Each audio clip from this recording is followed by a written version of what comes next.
So remember that I said that I will not go into how the mixer is programmed? Well, I lied, and now I'm going to go into it because I think it's important. So first of all, when the mixer is turned off and on, it will always start in blackout mode. You need to press, so that's no power. You need to press this to actually turn it on and make it start working. This is full on button. This is to check if all the components are working. So if something happens with all of the components when you press this, that means all of them are connected properly. Then this one is the master fade. So this you probably always want to have at 10. It just controls. So if I turn them all on, it will. If I reduce this one, it will reduce these others at the same amount. So right now everything is fully on, and if I reduce the master fade, then everything else will go dark. But you don't want to use that for all the lights, because then you're cutting LEDs of the power, and then they start making a weird noise, and I don't think it's good for them. So don't use this. You just use this if you want to turn off the entire mixer, but you can also turn it off there. Then you have to make sure to know and remember what you've programmed the rest of the mixer for. I'll go through the current channel programming here. The spotlights are number 3, like mentioned before. Then we have the LEDs starting from here. So we program LEDs to channel 4, so they take up the channels 4, 5, 6 and 7. They just take up all the necessary channels that they have, and they need 4 channels. One for this automatic that I don't know what it is, and for the red, green and blue, which is what you need basically to control the LEDs completely. Then on channel number 10, I think we programmed the moving head over there to be this channel, and then it took up by itself. It just assigned itself to all the rest of the channels which are necessary to control the moving head. So all of these channels actually control the moving head. This one moves it left and right. If I move this, it goes left and right. The next one goes up and down. So now with this you can actually point at any place in the sports hall. Then these 3, I don't know if there are anything at all, but what you need is the next ones, which will turn on the moving head. You need to put both of them up for some reason. I don't know what this is, but this is the intensity of the light, but this one needs to be on for the light to work. And then you can play with it a little bit. You can, with this one, change the color. So you want some other color. You can change a lens to make it some other kind of shape. And this one here. And then there is this one. It went very far, so I did not expect also here to be programmable, but it is. So 21, I believe, if you put it up, it's still moving head here. It will make it idly move around like in a party mode. Then we have also connected LEDs that are not pointed towards us, like these ones. These ones are pointed towards the stage. And there are also LEDs that are pointed towards the audience, and you would want those to be controlled separately. So you don't point at the. You want to be able to separately control what you light the stage with and what you light the audience with.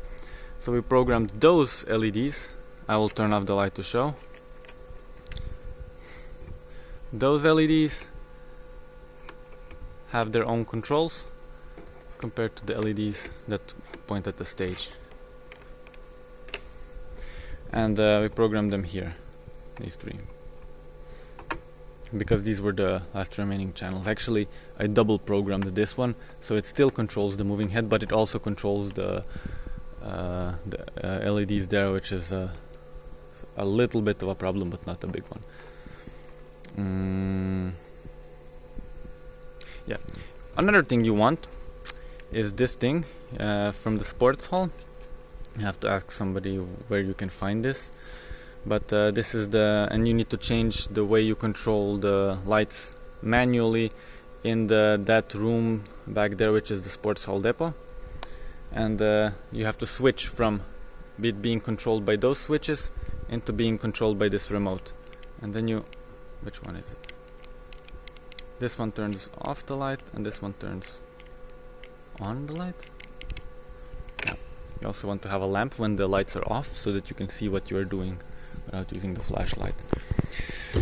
Okay, so that's the basics of the setup, so that you control all the lights with this. But you don't want to manually touch all of these for everything, or point manually the moving head to different places. So what you want to do is record different things or different movements. So we have recorded different combinations of these things onto these ones here. I will also show how to do that. So this one, for instance, turns on all the stage lights, including the LEDs with all the colors, and the spotlights. So you can see all of this lights up when I put this on. Then we put just the LEDs with white. So that's the same as if you would do this, but it just does it for you because it's programmed to do all of this. We did the same thing for the audience LEDs. Then we also programmed the moving head to do something cool. If I turn on off the lights, when I do this, when I turn this one on, the spotlight will move and point at the speaker on the stage and move away. Then, how to do that is it contains a few steps. So first of all, you need to make sure that this one is up here, this one is down here, this one is up here, and this one is up here, and this one is down, and that audio is not on. I want it to be here yellow on the mix chase, and then you want to make sure that the record button is on. If it's not on, then I think there is instructions under here that tell you how to turn on the record mode, and I think it consists of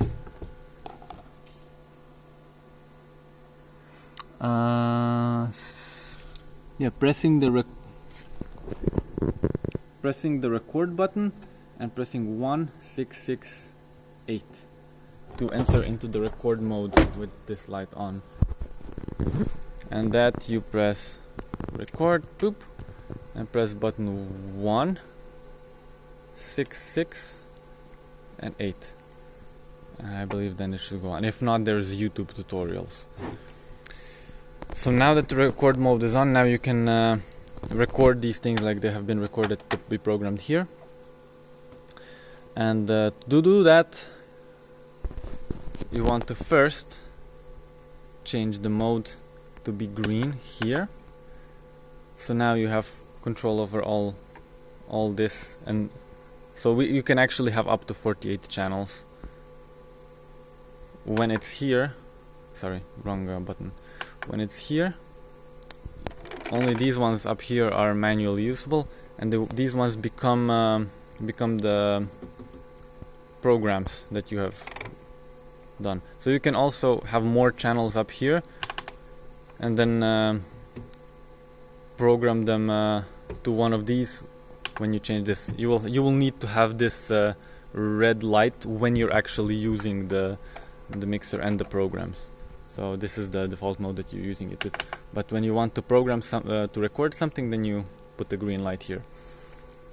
And let's say we want to have spotlights, green and the spotlights at the same time, but maybe spotlights half, not fully on, but just a little bit on, like this. So we want to, this should be off, and this is always on, it's something's wrong with it. So never use this, never use these two, something wrong with them.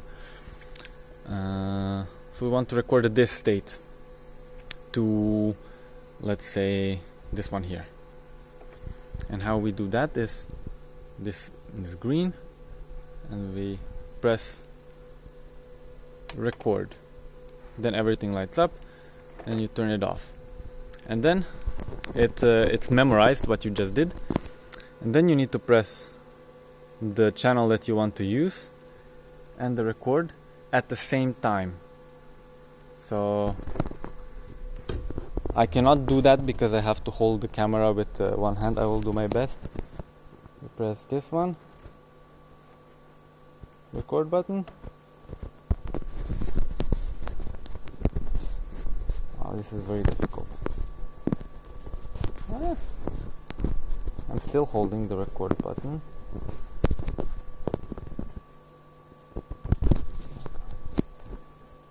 Okay, I'll use another channel that you can see, and channel 20. Then everything lit up, and now it's recorded. Now you move it back to the red mode, where you actually use the mixer. And now channel 20 should be recorded to do what I just did. Turning on the spotlights a little bit and turning the green lights on. And you can see that when I do this, it does the same here. So now this is programmed. I could even, every time you program something, mark it so you don't forget what you've programmed it to do. That's a simple programming. But then you can also do something more advanced, which is record different stages onto one channel. So right now these change color. So I've programmed 3 stages for this, and one is to be red, one is to be green, one is to be blue, and it moves between them. I'm going to show you how to do that. It's also very simple, not much more complicated than the other one. So I'll just do the same thing on here. I'll just record the same thing on this channel just to show you how it's done. So again, you want to move it to record mode, and you want to have red. You press record to save it. Then you want green, you press record to save it. You want blue, you press record to save it. Then you kill everything. Then you move to the red light, which means that these become now the programs that you've programmed. And you press record at the same time as the RGB. Everything flashes, and now you've programmed this one to be red, green and blue. Okay, so you might have done that and then it's not changing, and that is because there are 2 more sliders that I need to teach you about, and it's these ones. So when you program different stages, this slider tells how quickly it moves between the stages. This, if you move it down, it goes very slowly, so now it's just staying red all the time. But if you move it up, then it will start moving faster and faster in between the stages. So if you move it all the way up, then it goes like crazy. You can also manually control the changes by pressing step. Next step. Then there is another, so I now omitted to change the latest. There is another slider, which is this one, and it's the fade slider. And if you move this one down, then the changes will take a longer time. Then it will not be instantaneous, then they will be changing slowly. So you can see how that happens, not instantaneously, but they're little by little changing the color. Are they? I need to move it a bit up. And if I move it all the way up, then it just changes like this. If I move it down, then it changes slowly. You can do the same for spotlights also. Yeah, you can do the same for actually even manually controlling the things. So if I put the fader a bit down so it's changing more slowly, then even if I turn on the spotlights, they will take a little while to turn on. It will not be instantaneous. So if you want to slowly light up the stage, you put this one a bit more down, so that when you're turning this on, it's slowly lighting up. Okay, and then another slider that I'm showing you is the audio level. So if you want to not have this mechanical changes, you can make it so that it's controlled by audio. And now it's no longer controlled by this one, now it's controlled by the something that is like this. Okay, I'm